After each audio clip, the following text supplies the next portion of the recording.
sermon this morning is about a woman, Jezebel, a wicked queen, who eclipsed God. And you're wondering about the word eclipse, maybe. There are several different meanings about with eclipse. One is that somebody's achievement has been obscured because of something that is done by another person. And this, I think, applies to Jezebel in our story. And then there is a second definition, the eclipse of the sun. Whenever the moon comes between the sun and the earth, we experience a dark period. It's what we call a solar eclipse. Now, the sun is 400 times larger than the moon, but yet when this moon comes between the earth and the sun, we experience this dark time. The prophet Elijah ministered at a rather troubled time in the Old Testament times in Israel. And this was a thing with Queen Jezebel that threw Elijah into probably one of the worst crises of his life. When our story starts, we find our story in 1 Kings chapter 19, and we find out that he has just raised the widow's son from the dead.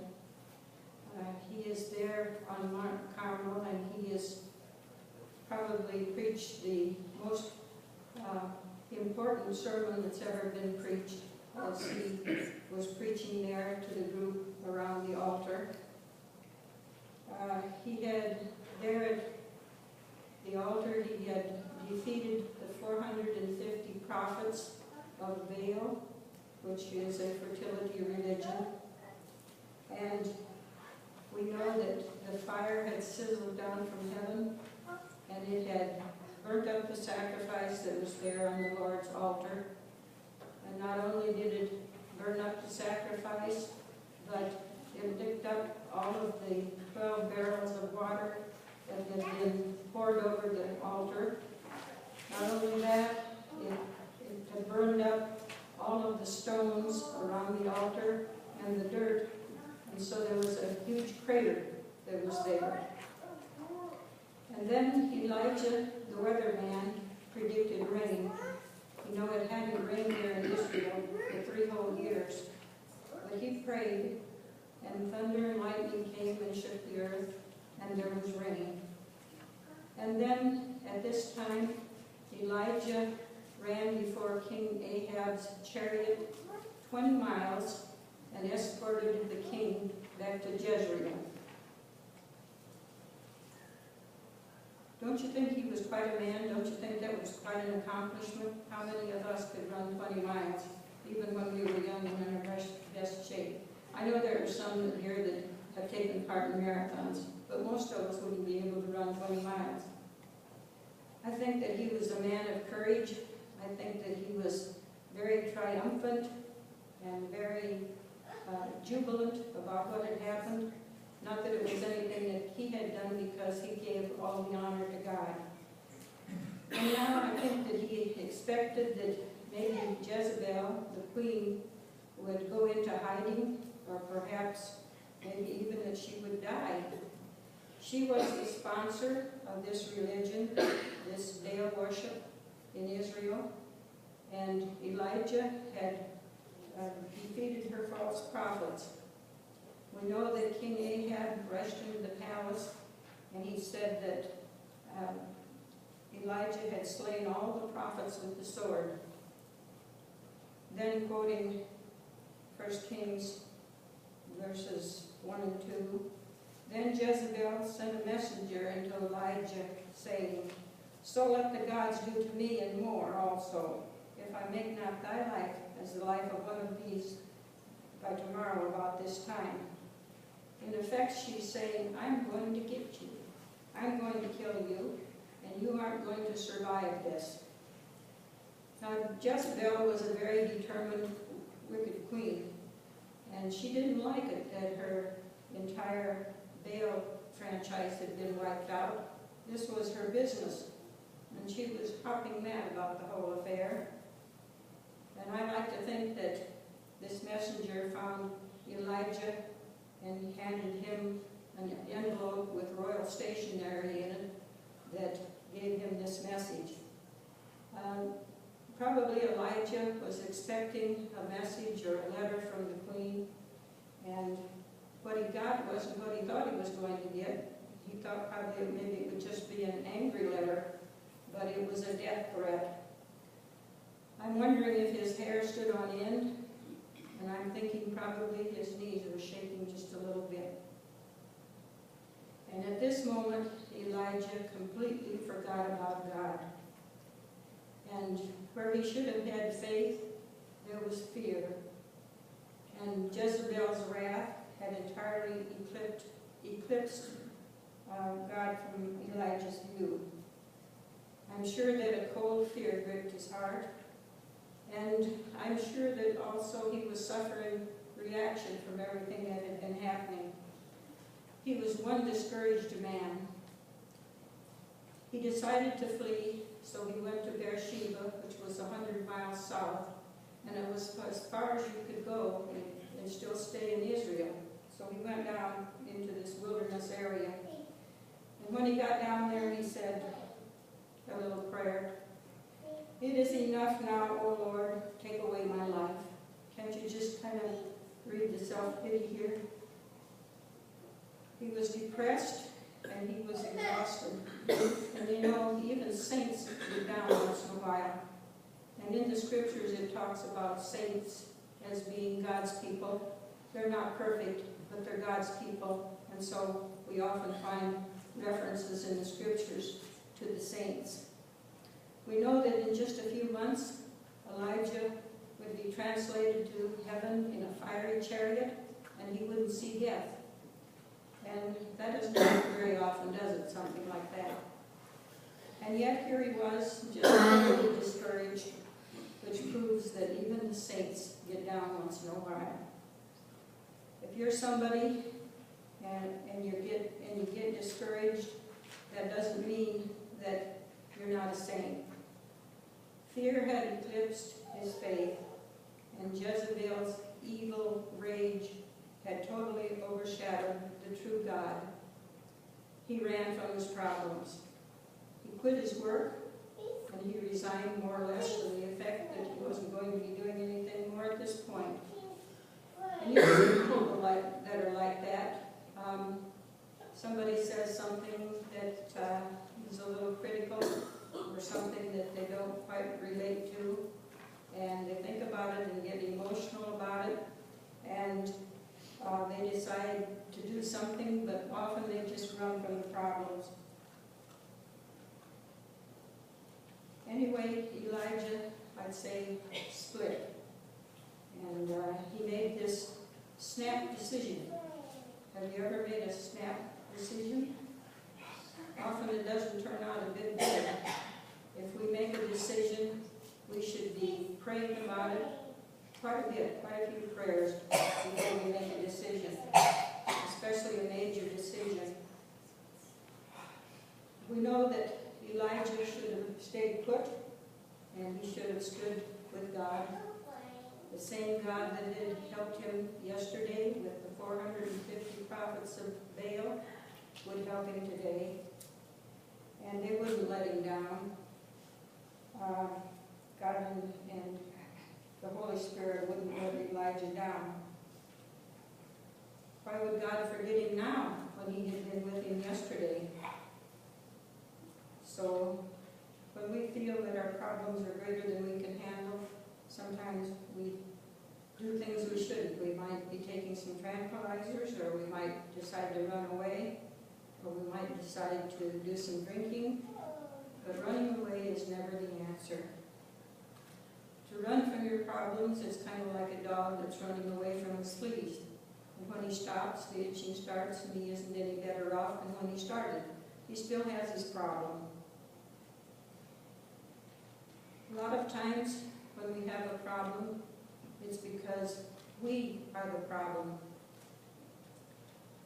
if the bills are too high and the marriage is having trouble and the kids are out of control, maybe we should look in the mirror and say to ourselves, well, could it be something that I'm doing? Am I part of the problem?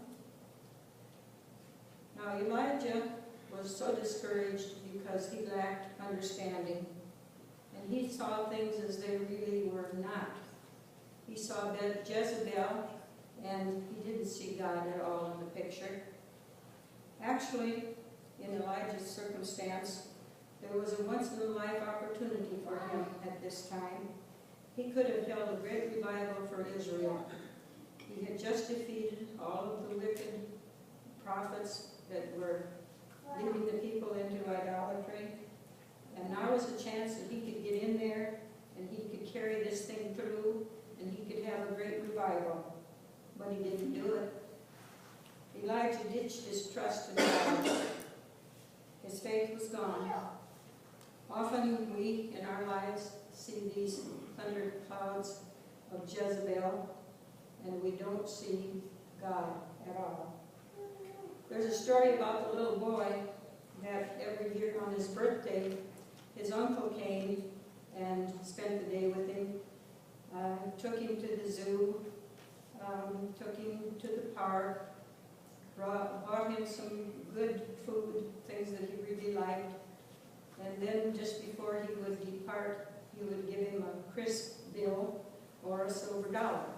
Now we don't see any silver dollars anymore, but this story talks about the silver dollar. And so this one time, when he left this little boy, he gave him a kind of a dirty-looking, brownish-colored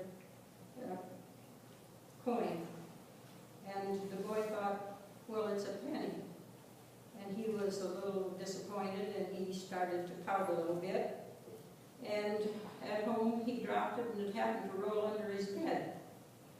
The next day, he had a decision to make, and he thought, well, I'll flip a coin, and I'll do whatever this coin bids me do. And so he crawled under the bed, and he got that coin, and he flipped it. And when he examined it, he saw that it wasn't a penny, that it was a $20 gold piece, that it was an expensive thing to have. It was kind of an heirloom, and if he wanted to sell it, it would sell for a lot of money. So his attitude changed right away, and his attitude toward his uncle changed about 180 degrees. Well, there's sometimes that we can't see the whole picture, and we won't see the picture until we get to heaven. We just don't know why certain things happen and why bad things happen, but we know that partial knowledge can be dangerous, and so we need to avoid thinking hard thoughts when things don't go our way. I'd like to quote Isaiah 55, verses 8 and 9. For my thoughts are not your thoughts, neither are your ways my ways, saith the Lord. For as the heavens are higher than the earth, so are my ways higher than your ways, and my thoughts than your thoughts. You know, we don't even have a mind that can think the way that God's mind thinks. And Elijah was very downcast. Why? Well, I came up with about 5 reasons why he was so downcast. First of all, he was physically exhausted. The last 3 years had been very hard on him. He had lived down by a brook, and he was just barely able to eke out a living there. And he'd been in seclusion, and then he comes out and he faces up to this 450 prophets of Baal, and he's breathless from running this 20 miles, and his energy has just gotten totally depleted. We'd say he was shot. Have you ever had a day in your life and nighttime comes and you say, I'm shot? When you get physically exhausted, you must beware in your spiritual life. Secondly, Elijah was low because the only direction that you can go when you have a mountaintop experience is down. And the mountaintop experience doesn't last forever. You know, after a wedding, or maybe a retirement party, or a birthday party, or some nice weekend that you had, and you come home, you get a little bit down. The experts tell us that after Christmas, with a lot of people, these are bleak days that follow. So his mountaintop of victory that he had ends up in a valley of despair. That's the way it is on this sinful planet. Thirdly, another contributing factor to his discouragement and depression was his personality. I think that he had a bit of a melancholic personality, temperament. He might be what we would call today a workaholic. In verse 10 of chapter 19, I quote, "And he said, I have been very jealous for the Lord God of hosts, for the children of Israel have forsaken thy covenant, thrown down thine altars, and slain thy prophets with the sword. And I, even I, am left only, and they seek my life to take it." Can't you read the discouragement here? Elijah had tried hard, and many high achievers have a melancholy temperament. And so he ends up, I guess, being easily crushed by having failure. But the Lord also said at this time that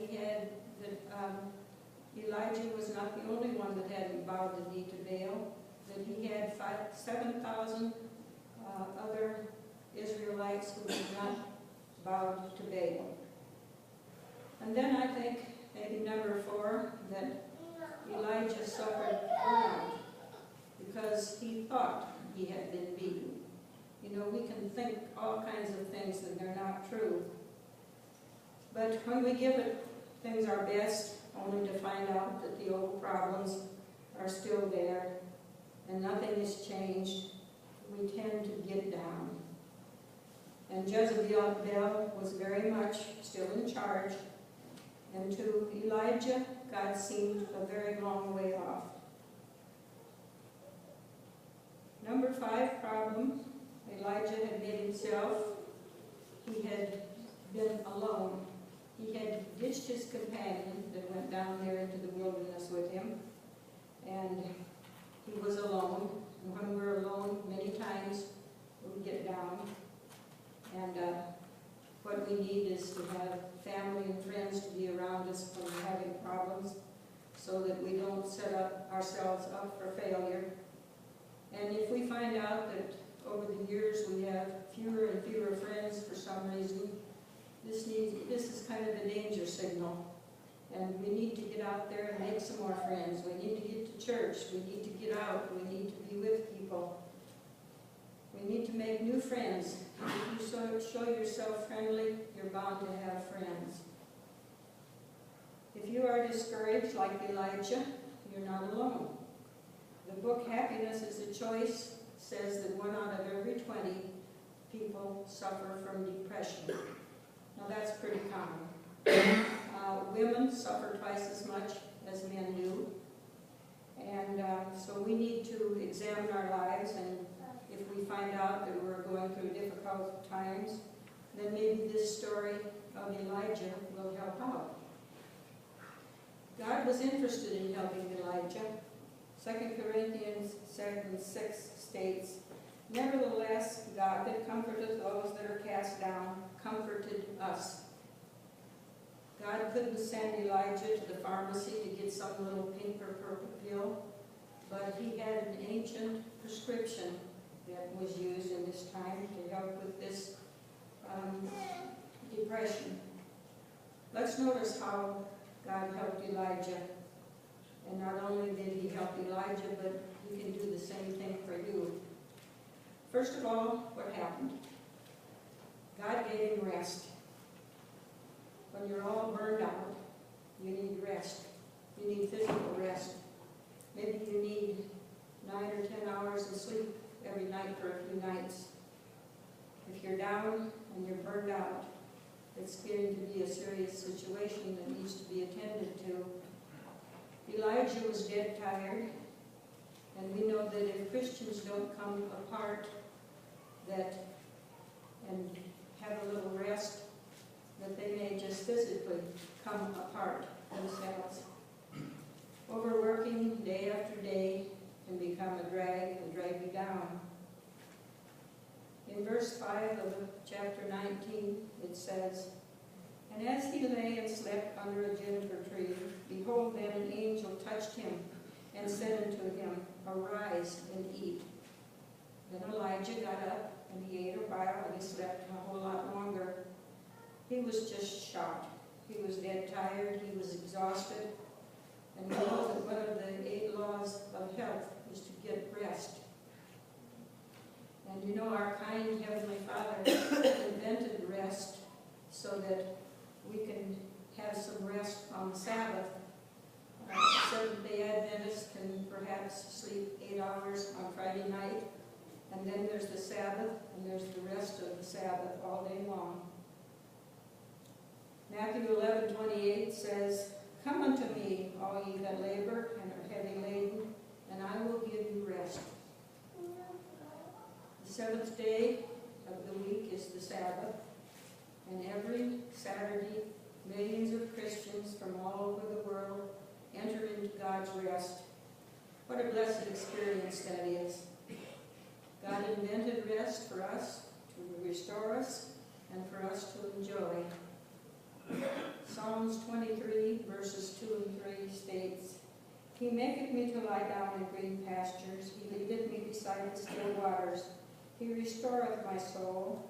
He leadeth me in the paths of righteousness for his name's sake. I think that's wonderful. I've always loved the 23rd Psalm. It's so comforting and has so much comfort in it for all of us. You know, we can ask God to turn down the speed control of our lives, and we can ask Him to help us, lead us, and we can follow Him. Secondly, what did God do for Elijah? He said, eat. Christians can't be strong unless they have spiritual food, a daily dose of spiritual food. We need 3 meals a day physically, but we need also spiritual food. God knew that Elijah needed nourishment. Elijah had slept a long time, but God is gentle and kind, and Elijah awakened to the smell of a loaf of homemade bread. Who doesn't love homemade bread, fresh homemade bread? One person said, a soft touch and a pleasant voice awoke Elijah. Anyway, we know that a friendly angel brought a supper for God's famished servant. And apparently then Elijah slept some more, and then the angel came back a second time, and he touched him and said, get up and eat, for the journey is too much for you. Did the angel criticize Elijah? No. Did God criticize Elijah? No. And God never criticizes us either.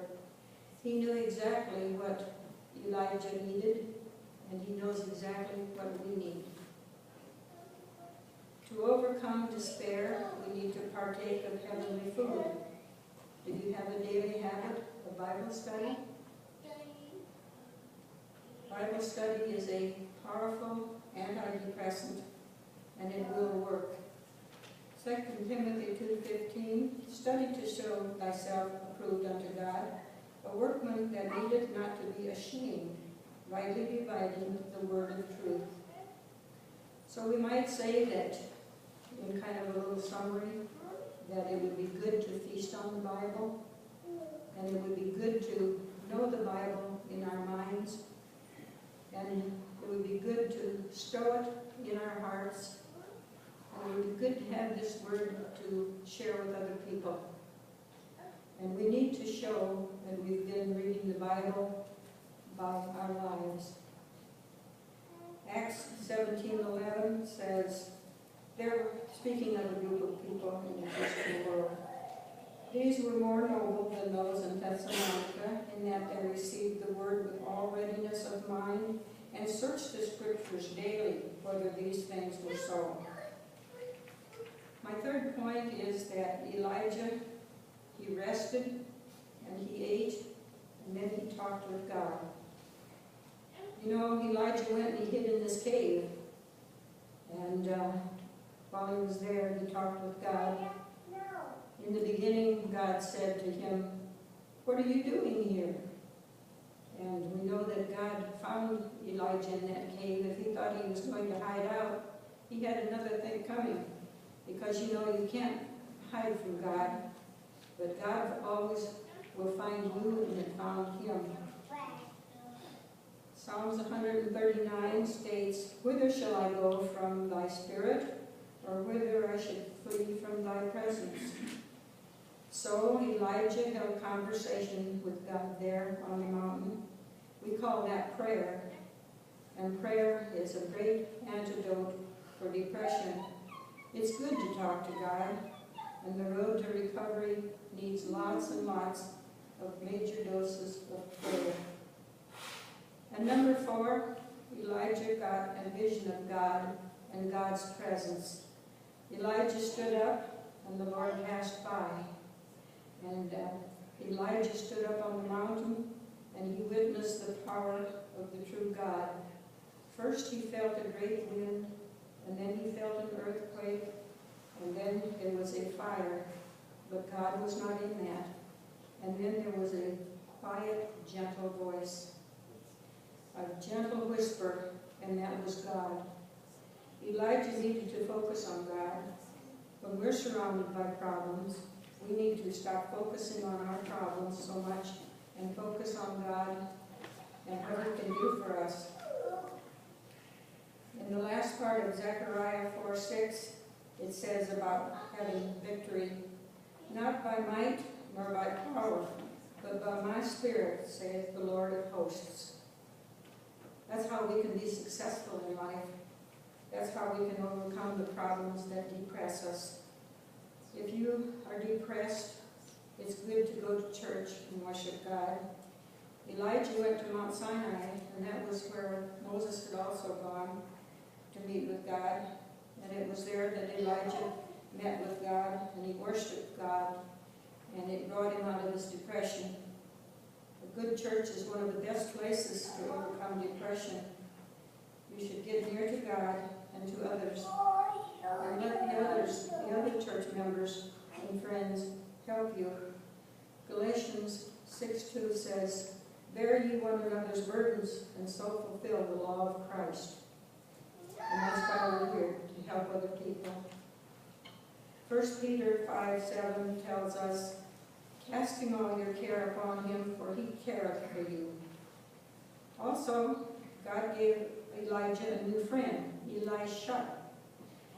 He cured Elijah for his loneliness by giving him Elisha, who stayed with him and followed him everywhere. Finally, in verse 5, Elijah was told to go back to work. Here he was, all dejected and tired out, and God is telling him to go back to work. He was told that he should go and he should anoint Jehu, and he should also anoint his friend Elisha. And there was another party, a Hazael, who he was also to anoint. So he was told to get back to work. And so we find that Elijah's disappointment becomes his great appointment. So we need to stop running away from our problems, and we need to get back to work, I guess. We need to go. And when the dark days come upon us, you can always depend on a God that will bring sunshine back into your life. He did it for Elijah, and He'll do it for you. So that concludes my sermon, and our closing hymn is hymn 65.